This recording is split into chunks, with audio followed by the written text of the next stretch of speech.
tal? ¿Cómo estás? Yo soy Laura, esto es La Voy de Sí y te doy la bienvenida a un vídeo más. Hoy quiero hablarte de 3 libros que me hicieron pensar si los estaba entendiendo, 3 libros que de alguna manera me desafiaron como lectora, 3 libros que me parecieron complicados por un lado o por otro, pero que en mi valoración final, libros que después de leerlos y de pensar mucho sobre ellos, de reflexionar, tengo que decir que fueron libros que me gustaron mucho y que han dejado mucho pozo en mí. Si quieres saber cuáles son, quédate, allá vamos.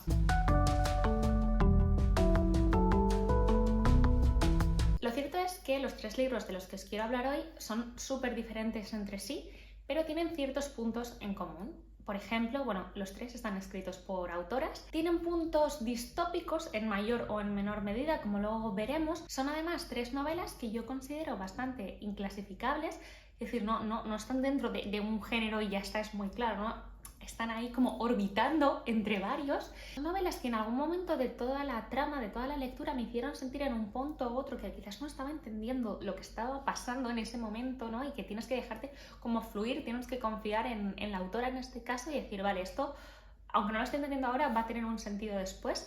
Y para mí lo tuvieron y por eso mi experiencia al final con estos libros es muy buena. Y eso es algo que no es del gusto de todo el mundo, por eso me gusta también decirlo, aunque por supuesto esta es mi experiencia, igual tú lo lees y entiendes todo el rato. Y también tengo que decir que en cierta manera son libros que creo yo en un punto u otro están abiertos a interpretación. Y eso es algo que siempre me resulta súper interesante, especialmente cuando quizás las autoras no se han manifestado o han explicado lo que querían hacer, exactamente lo que querían decir en estas novelas. Entonces, este punto abierto a la interpretación a mí me parece muy interesante y que hace además que la lectura para mí cobre un nuevo punto, que es un punto social, ¿no? Porque me da ganas de hablar de esa novela con gente que la ha leído. ¿A ti qué te pareció esto? ¿Tú qué has entendido de aquí? ¿Qué es esto? ¿Qué es lo otro? Y entonces, total, que esto pues para mí es un punto también muy interesante de la novela. En parte, es precisamente eso el motivo por el que estoy grabando este vídeo, en el que se me ocurrió hacer el vídeo con esta temática, para también preguntaros si habéis leído este libro, estos libros, charlar un poco sobre ellos en comentarios, vuestras experiencias con ellos, qué interpretasteis de los libros, de los finales, de los personajes. Y sin más voy con el primero de los libros, que es sin duda de los 3 de los que voy a hablar, el que me pareció más difícil y más complejo a nivel lectura, ¿vale? Se trata de Hielo de Anna Kavan, que es una novela de 1967, se publicó pues un año antes de que Anna Kavan falleciera, y es una novela, esta es sin duda la más distópica, claramente distópica de las que os voy a hablar. Esta novela está editada por Trotalibros Editorial, creo que se ve a un golpe de vista. Es una edición súper chula que, como brilla, y eso a mí, que tengo un punturraca, me gusta bastante. Y tengo que decir que este libro marcó un antes y un después en mi vida lectora, porque yo, hasta hace no tanto, porque yo diría que leí este libro 2021 a finales, no lo sé, al otoño seguro, o el invierno. Yo nunca subrayaba los libros, ni tomaba anotaciones en ellos, igual en alguna cosa como algún ensayo o algo así, sí, pero como en las novelas, ¿no? O sea, soy típica persona que si ves cualquier libro mío de antes de ese momento, están casi como si no los hubiera leído nadie, y es un poco curioso porque yo soy la primera persona que le encanta prestar libros y que los libros vivan, y me encantan los libros de segunda mano, que no es que los tenga yo como si aquello fuera un museo. Yo respeto que todo el mundo que haga lo que quiera con sus libros, como si los quieres pintar enteros o como si quieres tenerlos como si hubieran salido ese día de la imprenta. Pero como digo, los terros de verdad, con este libro yo empecé a tomar notas en los libros y a subrayar los libros. Es cierto que tengo mis manías ahí aún con eso, solo escribo con lápiz y subrayo con regla, pero me eran tan complicadas algunas partes y quería como ir anotando como las cosas que me iban haciendo desentrañar o desarrollar ciertas hipótesis con las cosas, que es que todo mi libro, o sea, está anotadísimo. Ahora verás, no hay ninguna anotación, ¿no? Sí. Pero fue una cosa que este libro, me desafió a todos los niveles y hizo que yo empezara a escribir los libros. Antes de nada os voy a contar un poco de qué va Hielo. Y es que en esta novela nos encontramos en un mundo donde se está produciendo una especie de cambio climático. Hay un fenómeno climático devastador, que es el hielo, ¿no? Que va poco a poco, digamos, conquistando la Tierra, y parece como que la población va huyendo, refugiándose en los lugares donde todavía no ha llegado este hielo, del que en realidad tampoco sabemos mucho, es una cosa bastante desconocida. Y Toda la historia se nos cuenta desde el punto de vista de un narrador que, bueno, que es un hombre que lo vemos realmente como bastante obsesionado con una mujer a la que busca constantemente, a la que persigue y a ella la vemos todo el rato huir de él. Porque, bueno, en ciertos momentos que vemos que él va a estar cerca de ella o demás, se produce como una lucha, unas escenas violentas de alguna forma. Entonces, bueno, aunque él está convencido de que va a salvar a esta mujer y por eso la busca, luego con sus acciones no parece eso exactamente, lo cual ya nos va dando pistas desde que este narrador no es del todo confiable. Y luego se da una segunda persecución paralela, por decirlo de alguna forma, que es como el hielo que está persiguiendo, ¿no?, a toda la humanidad o digamos a todo el mundo como para destruirlo, conquistarlo. En realidad no sabemos muy bien qué va a pasar, ¿no?, con ese fenómeno climático. Pero, ¿qué pasa? Es una novela que tú notas, yo creo, relativamente pronto, donde que están pasando cosas que no es una narración normal. Yo lo que creo realmente es que esta novela realmente es como una alegoría de algo que te está diciendo. Hay muchas interpretaciones y ahí entra el lector, cada cual para pensar o para definir qué cree que está pasando. Luego hablaré un poquito más de esto, porque bueno, algo que es muy desconcertante cuando tú estás leyendo esas persecuciones de este hombre protagonista es que cada vez que entra en la escena el hielo, porque bueno, pues les persigue, ¿no? O sea, se acerca en forma de viento, en forma de tormenta, en forma de tal, cada vez que el hielo aparece, digamos que la coherencia de la narración se pierde y empiezan a pasar cosas extrañas que normalmente acaban digamos como de forma como muy rápida, de repente como todo se corta y de repente empieza lo siguiente y ha habido a lo mejor un salto temporal, incluso un salto geográfico y se nos vuelve a empezar la narración en otro sitio sin una aparente solución de continuidad más allá de ese personaje protagonista narrador. Entonces claro, eso es muy extraño porque además cada vez que empieza a acercarse el hielo, el personaje cada vez más está como más paranoico, delirante, empieza a comportarse extraño, empieza a sentirse perseguido, todo empieza a tornarse como violento, sin lógica, incluso se aproxima a la muerte, es todo como muy muy extraño y perturbador además.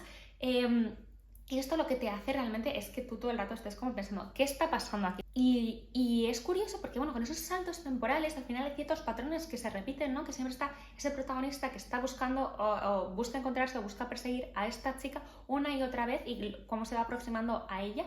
Y al mismo tiempo esto a mí me recordaba mucho, ¿no?, como al mito de Sísifo, ¿no?, que parece que está condenado una y otra vez a sufrir el mismo castigo, ¿no? Y aquí yo me preguntaba, ¿cuál es el castigo? ¿Qué ha hecho para ser castigado? Y nada, la verdad que es un libro súper interesante del que realmente, si no lo habéis leído, es complicado hablaros más en profundidad porque yo ya lanzo todas mis interpretaciones y, como os decía antes, hay muchas y realmente es difícil saber cuál es correcta, si es que alguna lo es o todas lo son, que es algo que a mí me gusta pensar que puede ser así y me parece como muy inteligente por parte de la autora francesa Anna Kavan.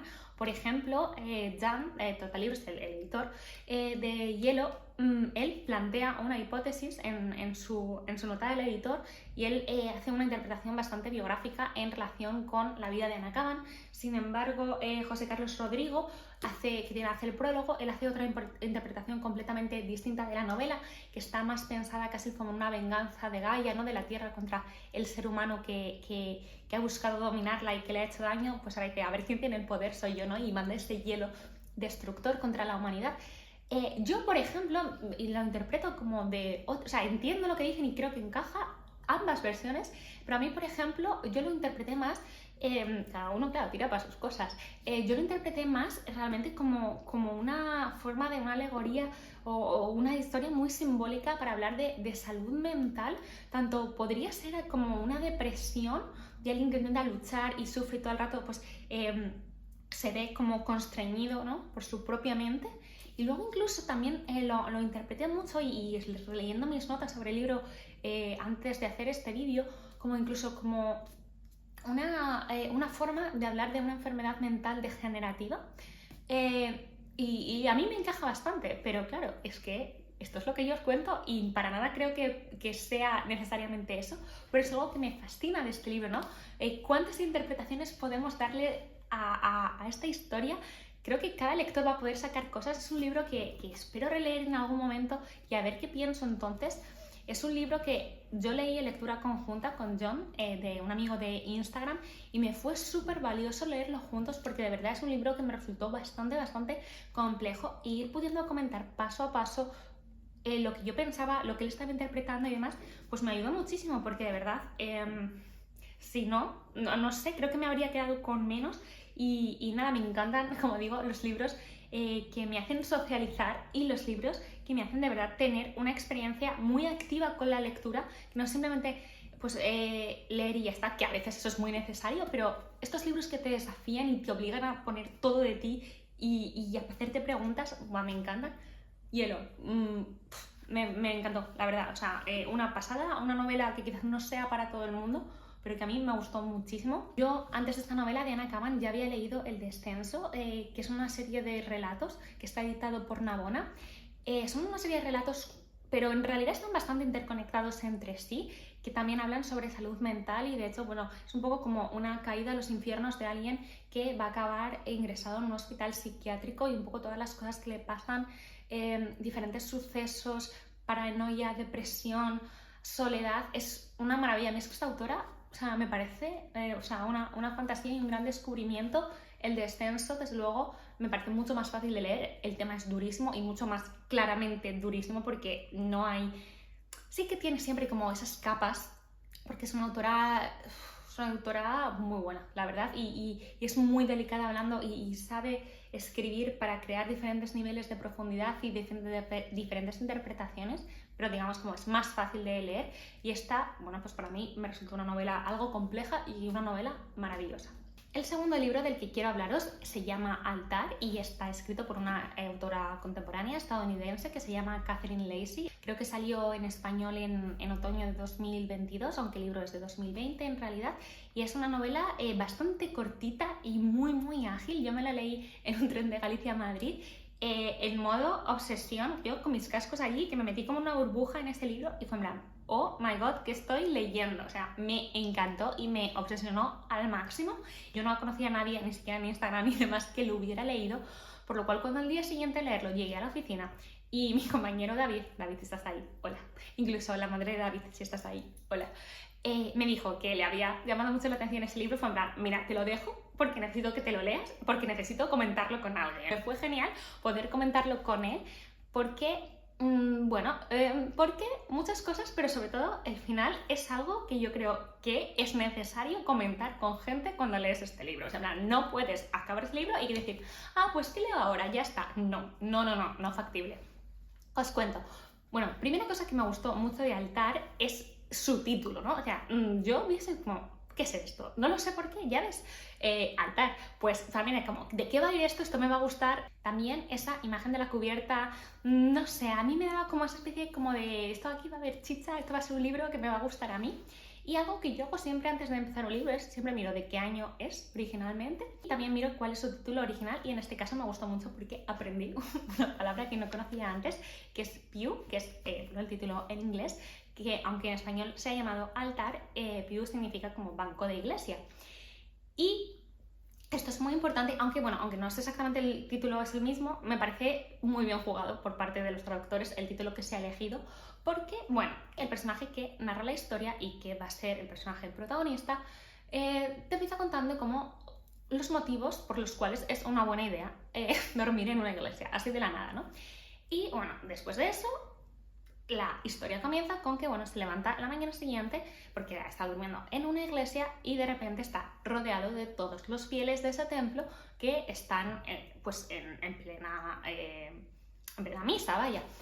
Y no se fijan que ahí hay alguien, ¿no? Y entonces ya empieza como el murmullo, en plan, ¿quién es esta persona? ¿Cómo ha llegado a este pueblo que nunca viene nadie? Qué raro que esté durmiendo aquí, estará huyendo de algo, ¿qué habrá hecho? Es porque es víctima. Oye, y si en realidad está huyendo porque es criminal, no es que sea víctima, empiezan ya los rumores. Y cuando le preguntan a esta persona, no dice ni pío, o sea, nada. Entonces, es muy curioso porque nosotros sí que vamos a leer sus pensamientos, digamos, pero no dice nada. Entonces, esto va a ser muy importante porque va a hacer que conozcamos a toda la sociedad que le rodea, porque a veces cuando tenemos a alguien delante y no nos contesta, preguntamos y acabamos hablando más y eso dice más de nosotros que de ninguna otra cosa, ¿no? Entonces, eso es una maravilla de esta novela. Bueno, una cosa que me ha dicho, claro, entonces, ¿cómo la encuentran en la iglesia? Y no dice nada, en inglés deciden llamarle pew porque lo encuentran durmiendo en el banco de la iglesia. Y como era un poco raro, banco de inglés en español, llamaba altar, que es como el nombre que le dan a ese personaje. Entonces, bueno, este personaje protagonista se va a llamar Altar. Y bueno, pues una de las familias de este pueblo pequeño donde ha aparecido, pues le dice que vaya a su casa, que se quede ahí el tiempo que necesita. Porque bueno, aquí son unos buenos samaritanos, ¿no? Y tienen que ayudar a la persona que está en apuros, ¿no? De alguna manera. Pero bueno, una vez que ya está dentro de la casa y demás, pues bueno, esa familia empieza un poco tiene niños y demás, oye, esta persona está aquí, no sabemos quién es. Y algo muy curioso es que, bueno, no saben si es hombre o mujer, y como no habla, no dicen, no saben. Entonces empieza como un poco el gran juego psicológico que tiene esta novela, no tanto dentro de la propia novela que también, sino de la novela contigo, lector, ¿vale? Porque en ningún momento la novela te dice si es hombre, si es mujer, no te dicen de qué color es su piel, no te dicen cómo es nada, y tú igualmente, aunque te están diciendo claramente, uno, que es que eso no es importante, joder, te imaginas algo, ¿no? Y yo me paro todo a pensar, ¿por qué me estoy imaginando a ese personaje así si no me lo están diciendo, ¿no? Y la novela habla mucho de cómo la sociedad necesitamos como etiquetar todo y encorsetar todo cuando da igual, ¿no? Porque esta sociedad donde llega, todo el pueblo está obsesionado en que cumpla X cosas, ¿no? Saber, es esto, es lo otro, viene de aquí, viene de allá, si es así, hacemos esto, si es así, hacemos lo otro. Bueno, como tiene que cumplir algo. Cuando a lo mejor nadie le está haciendo las preguntas reales que sería interesante hacer una persona que ha llegado allí, ¿no?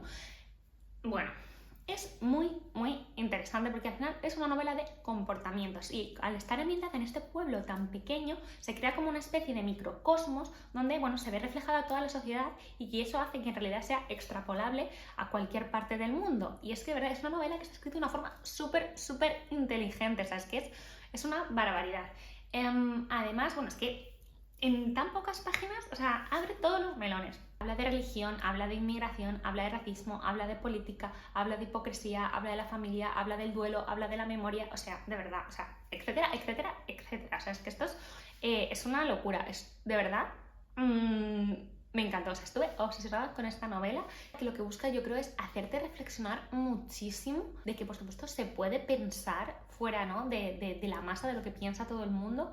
Pero parece que siempre hay unas consecuencias, ¿no? Si decides pensar y actuar de una forma diferente, ya vas a ser como otro, ya vas a estar fuera de ciertos círculos y que no siempre es fácil, ¿no? Desaprender, ¿no? O de construirse en ciertas cosas si no quieres, porque lo fácil es quedarse con lo que ya te viene, con lo que ya te han enseñado y no desarrollar tu pensamiento crítico hacia ningún lado.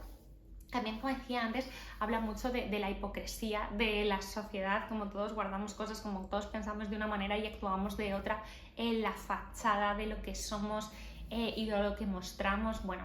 También, por ejemplo, me parece que lanza debates súper interesantes sobre la idea de ayudar, porque parece que todos, a lo mejor a priori, ¿no? Estamos, por supuesto, si alguien necesita mi ayuda, yo se la voy a dar, y el libro te plantea como, bueno, probablemente se la vas a dar hasta que para ti te parece que estás dando demasiado de ti, o incluso estás dispuesto a ayudar, pero siempre y cuando sea dentro de unas condiciones que tú has determinado de qué es lo bueno, de qué es lo correcto, de qué es lo que se debe hacer. Si la persona piensa completamente diferente a ti, a lo mejor ya no lo quieres ayudar porque en el fondo tú lo quieres salvar para llevarlo a tu bien, no estás pensando en lo mejor para esa persona, ¿no? Sino, no sé, como dentro de tu forma de pensar o dentro de lo que tú has aprendido o dentro de tu cultura, no lo sé, es muy interesante, la verdad. Yo solo podía como pensar de mil cosas, o sea, de verdad, o sea, esta novela dejó mi cabeza absolutamente en ebullición.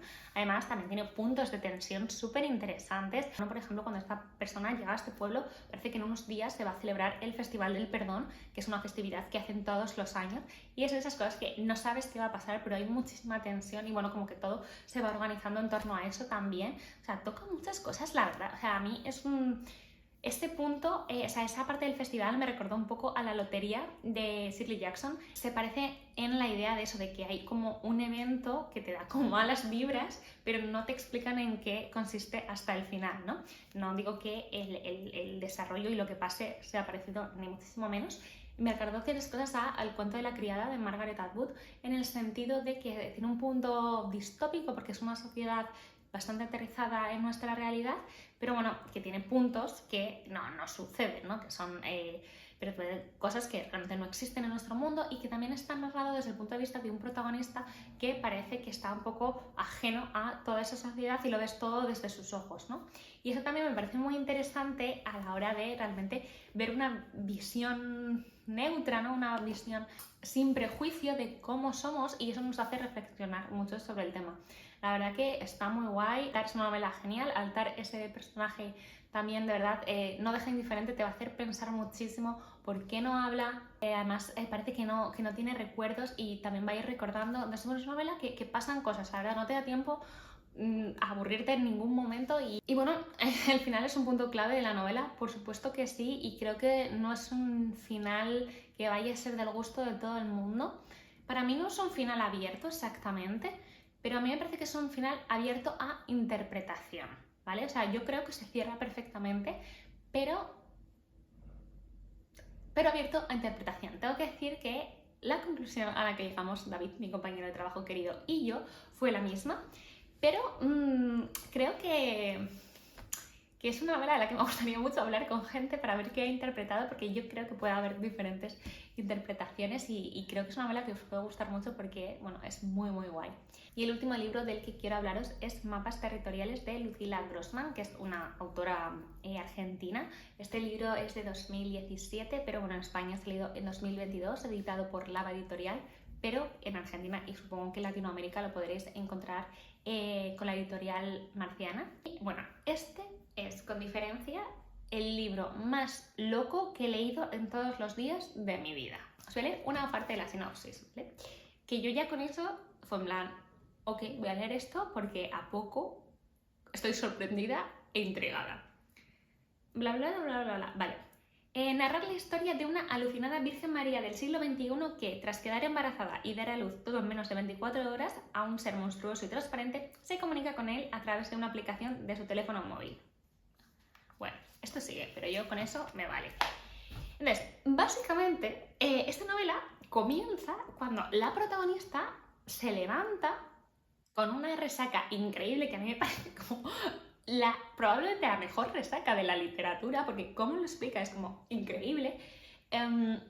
Y bueno, o sea, está derruida, o sea, está destrozada y no se acuerda de lo que pasó el día anterior, ni cómo ha llegado a su casa, ni nada. Pero la vida no se para por la resaca de nadie y tienen que levantarse y moverse y hacer su día.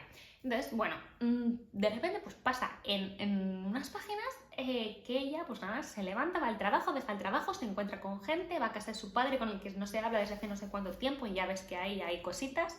Y resulta que se entera que está embarazada de la noche anterior y tiene un parto loquísimo. Bueno, y todo empieza un poco como a degenerar y a ser totalmente paranoide, onírico, psicodélico, muy extraña, muy vanguardista. Pasan cosas que yo tenía que leer y decir, pero ¿qué está pasando aquí? Estoy entendiendo lo que está pasando aquí porque no lo tengo del todo claro, y eso me pasó muchas veces en este libro, pero creo que es algo que es como, allá voy, yo fluyo contigo, a ver de qué me entero y yo voy con todas. Además está escrito con una forma de hablar como así como muy casual, llena de jerga. Está todo escrito además en un vocabulario pues argentino, lleno de expresiones, pero además como no sé, no estoy tan acostumbrada a leer o a oír hablar en argentino, pero me sonaba como también como muy generacional, ¿no? Como no sonaba como algo, no lo sé, como más canónico, ¿sabes lo que os digo? Y ahora que estoy leyendo cada vez más literatura latinoamericana contemporánea,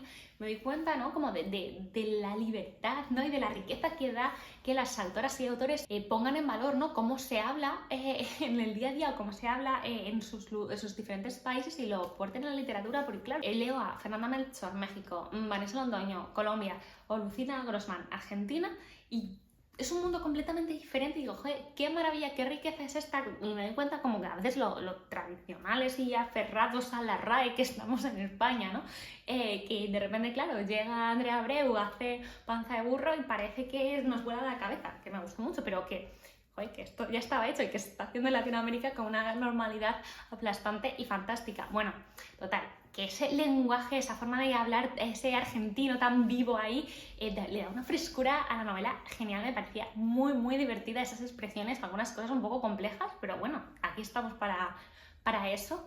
Y claro, es una novela de verdad muy extraña porque es una mezcla de realidad y ciencia ficción sin límites, donde al final lo que busca es un poco, yo creo, hablar y criticar, ¿no? Desde el punto de vista de los jóvenes, los problemas que hay de no sé a dónde voy, sé a dónde no quiero ir, pero no sé a dónde sí quiero ir. También busca ahí meterse en hacernos reflexionar sobre por qué en este mundo, ¿no?, lleno de comunicaciones, cada vez estamos o nos sentimos más veces solos y nos cuesta realmente conectar más con las personas que tenemos al lado. ¿Cuáles son las consecuencias de estar constantemente conectados a internet y totalmente disponibles todo el tiempo? No sé, creo que muestra mucho como los miedos y las ansiedades y también los deseos de la juventud, ¿no? O al menos de una parte de la juventud, y me pareció genial cómo lo hace, como de una forma absolutamente fresca, original. Yo no había leído nada parecido a esto.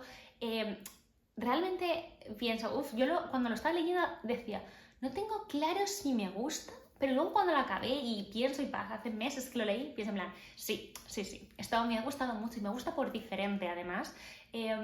Porque es muy divertido ver, ¿no?, que todavía quedan cosas por hacer, que no es siempre ABC, que no es siempre lo mismo, que no siempre leemos las mismas historias una y otra vez, ¿no? Todavía queda camino por abrir y es algo que me divierte muchísimo. No creo que sea una novela que vaya a encantar a todo el mundo, para nada lo creo, pero claro, yo pienso mucho, es que esto es una novela bastante rompedora, es bastante vanguardista, ¿no? Y cuántas veces ha pasado eso, no sé, en la historia, ¿no? Cuántos grandes artistas que han hecho algo diferente y no se les ha entendido en su tiempo, ¿no? Y entonces yo siempre busco como abrir mucho mi mirada a esas cosas y saber apreciar o buscar, ¿no?, apreciar lo diferente también. Y esta novela me pareció muy, muy guay, muy única. Me hizo pensar muchas veces que no estaba entendiendo absolutamente nada de lo que estaba pasando. Volvía atrás a veces tiraba para adelante en plan, bueno, ya me enteraré.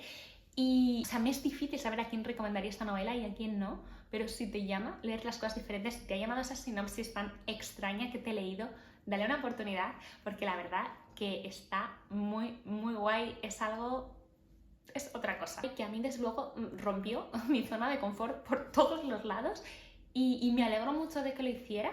Y nada, estos han sido los 3 libros de los que os quería hablar. Cuéntame en comentarios si quieres leer alguno de estos libros, si has leído alguno y quieres comentar alguna parte, me encantará charlar. También si hay algún libro que a ti te hiciera pensar que no estabas entendiendo nada de lo que estabas leyendo. Y nada, muchísimas gracias por llegar aquí, nos vemos en próximos vídeos. ¡Hasta luego!